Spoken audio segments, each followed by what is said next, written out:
Our City News special election coverage continues now as we pose questions to the two leading candidates in the Toronto mayoral race. Earlier, you heard them discuss transit. Before that was crime. Now to the question on housing from you, Caitlin. You work with the Parkdale legal community. You help tenants who are in danger of being evicted or are being evicted, and you're finding more and more there's nowhere for them to go because rents are just skyrocketing. What is the question that you would like to ask the candidates? Thanks. My question for the candidates is, how will you protect the rights of Toronto's tenants and create truly affordable rental housing in the communities where low-income people already live? Caitlin has an excellent question, in part because this is where we've lost so much ground. We've lost so much ground over the past 10 years. We're now the most expensive city in Canada in which to rent. And that's a problem for low-income communities, but it's also a problem for young people who are coming to the city who are employed and can't access housing. So if we look at people at all different places in the housing ecosystem, if you will, housing affordability is a significant challenge. So I've put forward a plan that's bold, but it's also realistic. And it is a plan to deliver 100,000 units of affordable rental housing on city-owned land. Now, Mr. Tory thinks this plan is too bold. In fact, I've worked with the housing industry, and the building industry says we need more supply. That's where we need to start. We need significantly more supply. Well, we've got to do more of what we've now realized was successful for us. If you look back to 2009, there were targets set for the construction of affordable rental housing by the City Council of the day and the Mayor of the day. It was Mayor David Miller. Those targets were not met until partway through my administration, my leadership. They just hadn't been met any of those years. And so we've met them and we've now exceeded them, and that is something that I'm happy about. And we discovered that what was key to meeting those targets for the first time ever was putting up city land, putting up city resources where we could by way of deferred development charges, deferred taxes, and so on, and inviting the private sector to come in and build the affordable rental housing we needed.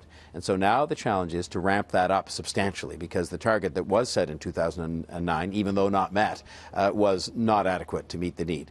And so I've committed to building 40,000 more units and using the same formula. City land being put up, more development around transit because we've done an inadequate job there, using the other city tools such as development charges, taxes, and so on to make it happen in partnership with the private sector. And I think we'll be helped a lot by something I fought very hard for along with my other big city mayors across the country, which is a national housing strategy that will have, starting in 2019, the federal government coming back in to the housing business, and a lot of it is going to be devoted to increasing the supply of affordable rental housing.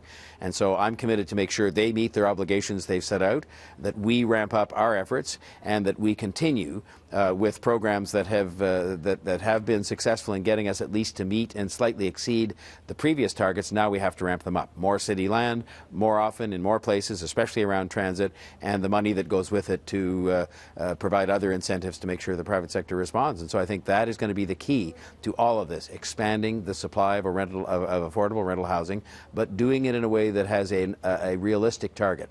You know, I could have picked a number out of a hat, as I think others have done. I picked a realistic number our staff recommended. The targets of some others have been deemed to be unrealistic. So right now, we're selling off those city-owned lands, surface parking lots, for example. We're selling them off, and we're actually fueling the high-end luxury market. The city is playing a role in that. It's crazy. We have an opportunity to use that land to deliver affordable housing. The problem right now is that it's being done on a very tiny little scale. But if we completely reoriented the use of that city-owned land to deliver affordable housing, well, we could change this city and ensure it continues to be accessible for another generation. I've also proposed rent to own. This is a very exciting new program. In fact, my campaign office has been overwhelmed with people calling saying, hey, sign me up for rent to own, where your rental payment is a contribution towards a mortgage, so that within 5 years, people can access home ownership. So it's the city helping people make the leap to home ownership. And I'm running out of time, but I don't want to lose sight of the first part of this question, which is about protecting existing rental housing. And this is an absolutely critical priority. My follow on this housing platform, though, is why is your housing platform better than your opponents, and is it even doable? So this is a really important question because there's a fundamental difference between my platform and Mr. Tory's.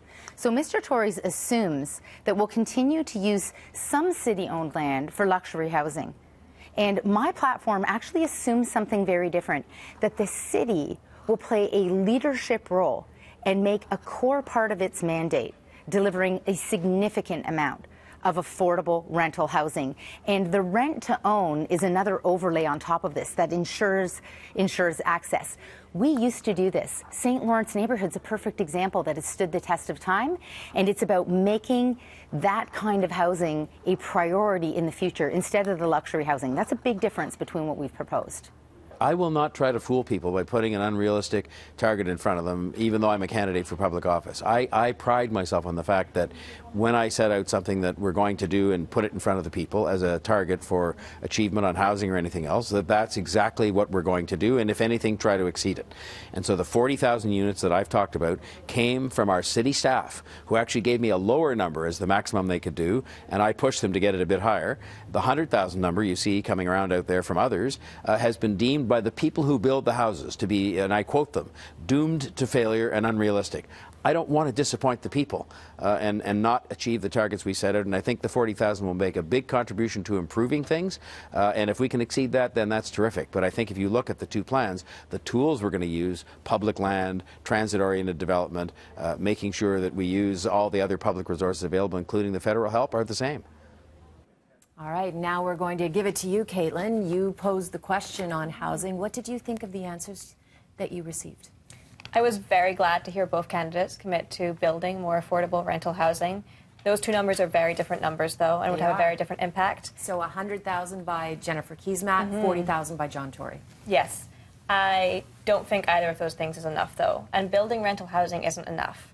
We have this situation in Toronto right now where the average rental price, it goes up every single day. Every time someone moves out of their rental unit, the landlord can put up the price as much as they think that someone's going to pay for it. So we are losing affordable rentals every single day. We're talking about a system-wide problem. And I really wish that Jennifer had had a chance to talk about tenant rights and existing rentals, because that is where we have to make sure that we don't lose more. She said that we've lost ground, and we have, and we're losing ground all the time. I'm glad that she wants to look across the spectrum, but we can never lose sight of the people who are facing the worst situations in that spectrum. I know how hard it is for young people to come and live and work in Toronto and to find rental housing. But I also know that if I was to lose my unit, I could probably find the money for a more expensive one. But people who began renting their units when they were hundreds of dollars cheaper, they can't afford today's prices. Right. It's either where they are now or it's the street. And those are the people that Parkdale works with every day.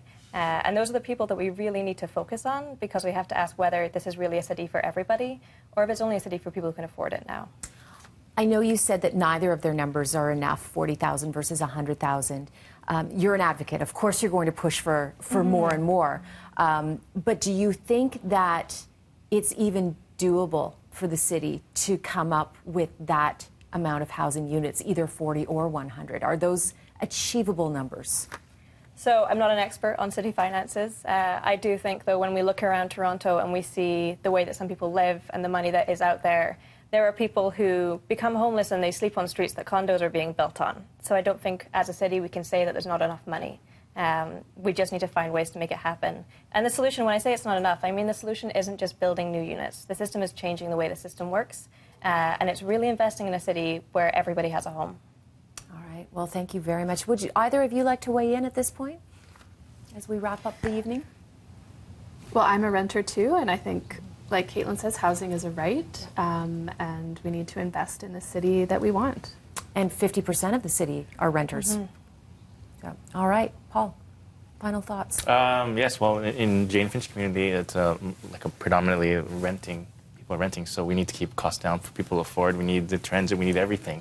So hopefully, whoever comes out on top and is the next mayor, hopefully they'll address these issues. And, I'm concerned about the members of my community, so hopefully we have a brighter future. All right. Thank you all very much. I'd like to thank our guests for joining us this evening, asking their questions and providing analysis over the past 2 hours. Coming up, Francis will have results from our Twitter poll. Again, thank you.